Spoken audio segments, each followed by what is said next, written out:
آیت نمبر 128 128 وَيَوْمَ يَحْشُرُهُمْ جَمِيعًا، اور جس دن یحشر وہ اکٹھا کرے گا ہم ان کو جمیعاً اس حال میں کہ سب کے سب کو. یوما سے پہلے کوئی نہ کوئی فعل مقدر ہوگا. مثال کے طور پہ آپ کہہ سکتے ہیں یقول ہے، یہاں پہ کون سا لفظ پوشیدہ ہے، مقدر ہے یقول، یعنی کہ وہ کہے گا اس دن جس دن ان سب کو کیا کرے گا، اکٹھا کرے گا. کیا کہے گا؟ یا معشر الجنی، اے جنوں کی جماعت، اے جنوں کے گروہ. معاشر ویسے تو جمع ہے کس کی؟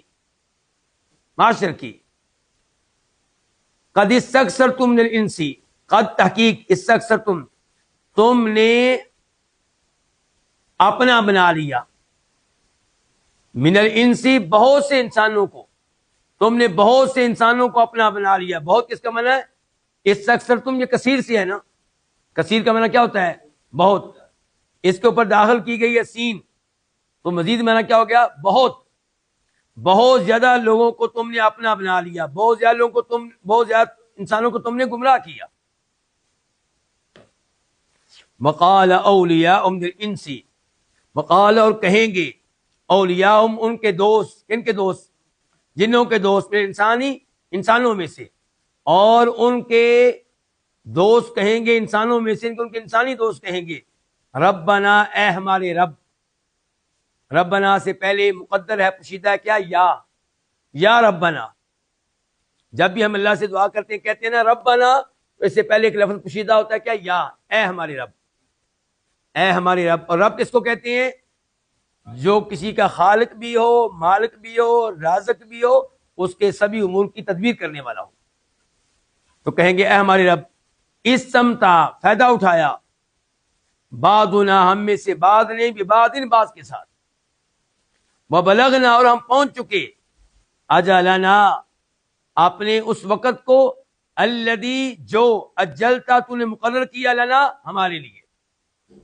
قال اللہ تعالیٰ کہیں گے النار آگ، مثواکم تمہارا ٹھکانہ ہے، خالدین اس حال میں تم ہمیشہ ہمیشہ رہنے والے ہو، فیہا اس میں، کس میں؟ آگ میں. الا ما شاء اللہ، مگر جو اللہ تعالیٰ چاہے. ان ربک، بے شک تیرا رب، حکیم کمال حکمتوں والا ہے، علیم کمال علم والا ہے. اس آیت میں اللہ تعالیٰ بتا رہے ہیں کفار کا انجام. اس سے پچھلی آیت میں اللہ نے انجام بتایا کن کا؟ مومنوں کا. اب اللہ تعالیٰ کفار کا انجام بتا رہے ہیں کہ جس نے اللہ تعالیٰ ان سب کو اکٹھا کرے گا تو اللہ تعالیٰ کہے گا یا معاشر الجنی، اے جنوں کی جماعت. معاشر یہ واحد ہے جو ہمارے سامنے ہے، اس کی جمع کیا ہوتی ہے؟ معاشر. اے جنوں کی جماعت، قد استکثرتم من الانس، یقیناً تم نے بہت سے انسانوں کو گمراہ کیا، انہیں اپنے پیچھے لگا لیا، انہیں شرک پہ لگا لیا، انہیں توحید سے محروم کر دیا، انہیں ایمان سے روکے رکھا. شیطان وسوسے ڈالتے ہیں انسانوں کے دلوں میں، اور ہر ممکن کوشش کرتے ہیں کہ یہ خیر سے دور رہیں اور برائیاں کریں، گناہ کریں، شرک کریں، کفر کریں. تو اللہ تعالیٰ کہہ رہے ہیں اے جنوں کے گروہ، تم نے بہت سے انسانوں کو اپنا بنا لیا، بہت سے انسانوں کو گمراہ کیا. تو اس موقع پہ جو ان جنوں کے انسانی دوست ہوں گے، جو دنیا میں ان کی اطاعت کرتے رہے، ان کی باتیں مانتے رہے، وہ کہیں گے یا اللہ، قصور صرف ان کا نہیں ہے، ہمارا بھی ہے.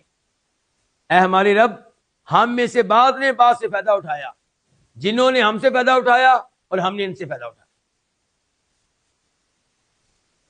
انسانوں نے جنوں سے کیا فائدہ اٹھایا؟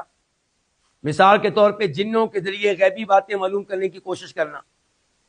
وہ حدیث آپ لوگوں کے ذہنوں میں ہوگی کہ شیطان آسمانی فرشتوں کی باتیں سننے کی کوشش کرتے ہیں، پھر کسی شیطان کے کانوں میں کسی فرشتے کی ایک بات پڑ جائے تو وہ نیچے منتقل کرتا ہے، اور نیچے پھر بات پہنچتی ہے شیطانوں کے انسانی دوستوں کے پاس، نجومیوں کے پاس، عامل، پیر صاحب.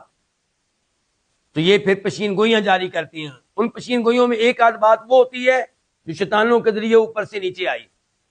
اور باقی جھوٹ اپنی طرف سے ملائے جاتے ہیں، اور پھر لوگوں سے مال بٹورا جاتا ہے، لوگوں سے اپنی عزت کروائی جاتی ہے۔ تو یہ فائدہ اٹھایا انسانوں نے کن سے؟ جنوں سے۔ اسی طرح جادو کرنے کے لیے بھی یہ لوگ شیطانوں کو استعمال کرتے ہیں، ان سے مدد لیتے ہیں۔ شیطانوں نے انسانوں سے کیا فائدہ اٹھایا؟ ان کی باتیں مانی، انہوں نے شرک کا کہا، یہ شرک کرتے رہے، انہوں نے گناہوں کا کہا، یہ گناہ کرتے رہے، ان کی اطاعت کرتے رہے، ان کے پیچھے چلتے رہے، اور ان سے پناہ بھی مانگتے رہے، ان کے نام پہ بکرے بھی ذبح کرتے رہے۔ اور پھر یہ کہیں گے انسان، پہلے یہ کہیں گے کہ یا اللہ ہم میں سے بعد نے بات سے فائدہ اٹھایا، اور پھر کہیں گے حسرت سے، افسوس سے، کہ آج ہم پہنچ گئے ہیں اپنے اس وقت کو، مراد قیامت کا دن جو تو نے ہمارے لیے مقرر کیا تھا، ہم اپنے انجام کو پہنچ گئے ہیں۔ اللہ تعالیٰ کہیں گے النار مسواکم، آگ ہی تم سب کا ٹھکانہ ہے، اور تم سب نے آگ میں ہمیشہ ہمیشہ رہنا ہے، الا ما شاء اللہ، مگر جو اللہ تعالیٰ چاہے۔ اس کا کیا مطلب مگر جو اللہ تعالیٰ چاہے؟ کیا کفار ہمیشہ ہمیشہ جہنم میں نہیں رہیں گے؟ اس کا کیا مطلب ہے مگر جو اللہ تعالیٰ چاہے؟ اس کی ایک تفسیر یہ کی گئی ہے کہ سوائے ان اوقات کے جن اوقات میں یہ لوگ نکلیں گے تاکہ ان کو کھولتا ہوا گرم پانی پلایا جائے۔ تو کئی علماء کرام کا موقف یہ ہے کہ کھولتا ہوا پانی پینے کے لیے جہنم سے باہر ان کو لے جایا جائے گا، یعنی کہ وہ بھی ایک سزا ہوگی، لیکن اتنے عرصے کے لیے جہنم سے نکلے۔ ایک تفسیر یہ کی گئی ہے، اور کئی علماء کرام کا موقف یہ ہے کہ کھولتا ہوا پانی بھی وہ جہنم کے اندر ہی ہوگا، لیکن جہنم کے اس حصے میں جو حصہ اس حصے کے علاوہ ہے جہاں پہ ان کو شدید عذاب دیا جا رہا ہوگا۔ اور کئی علماء کرام یہ کہتے ہیں کہ اس سے مراد وہ جہنمی ہیں جو مسلمان تھے لیکن انہیں جہنم میں ڈالا گیا، ان کو بالآخر جہنم سے نکال لیا جائے گا۔